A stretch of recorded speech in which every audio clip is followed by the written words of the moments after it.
A normal day. You finish work, head home, park your car, and call it a night. But the next morning, you turn the key, and your car roars like a monster truck. Loud, violent, wrong. The check engine light flashes. The exhaust sounds like it's missing half your car. You know something's off. You take it to a mechanic, thinking it's a muffler or maybe a sensor. But then they hit you with it. Someone stole your catalytic converter. You've just joined thousands of unsuspecting victims across the country. A growing list of people waking up to a car that sounds broken because someone literally sawed off part of it while you slept. In this episode, we're diving into one of the fastest growing crimes in America, catalytic converter theft, why it happens, who's really behind it, and how some businesses are profiting from stolen parts. With almost no consequences, this isn't just a story about car parts. This is a story about a strange, underground economy where precious metals, shady buyers, and silent victims collide. To most people, a catalytic converter is just car stuff.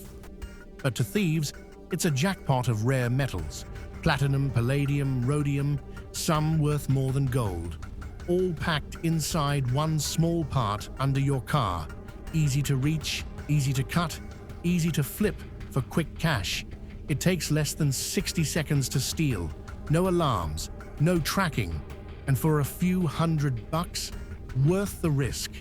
Since the pandemic, thefts have exploded. Metal prices surged, unemployment rose, and thieves evolved. This isn't petty crime anymore, it's a system. For many victims, the moment they realize something's wrong is when they turn their car on. And it sounds like a jet engine. One woman described it simply, "It was just gone. My mechanic said I needed a new one. And the repair? Over $2,000.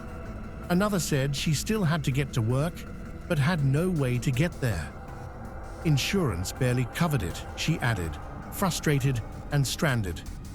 But for some, it's been even worse. In one tragic case, a man confronted a group of thieves in the middle of the night and was shot and killed trying to protect his vehicle.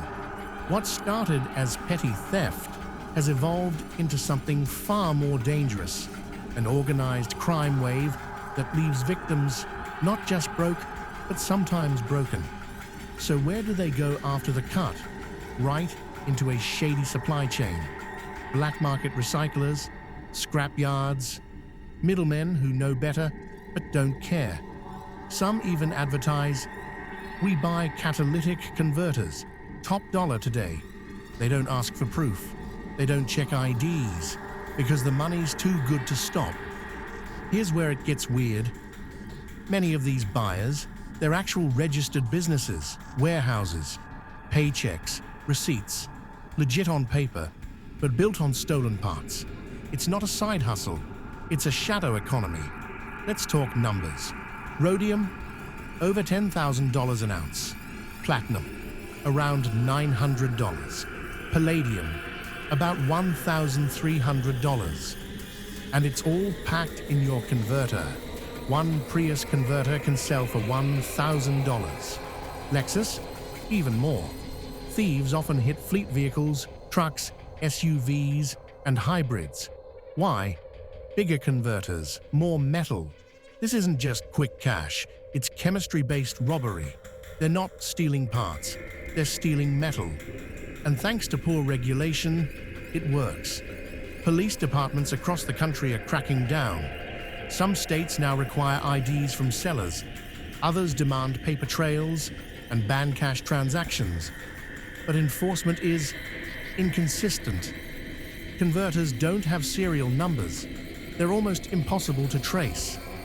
So even with new laws, the system still leaks. Some scrapyard owners have been arrested, caught knowingly buying hundreds of stolen converters. But for every one caught, dozens are still operating, quietly, profitably. Every stolen catalytic converter is a quiet crime, No fingerprints, no alarms, no warning. Just one morning, your car doesn't sound the same, and someone, somewhere, just made a profit off your pain. This is more than theft. It's an industry, a business model, a strange, brutal form of supply and demand, and it's happening right under your car.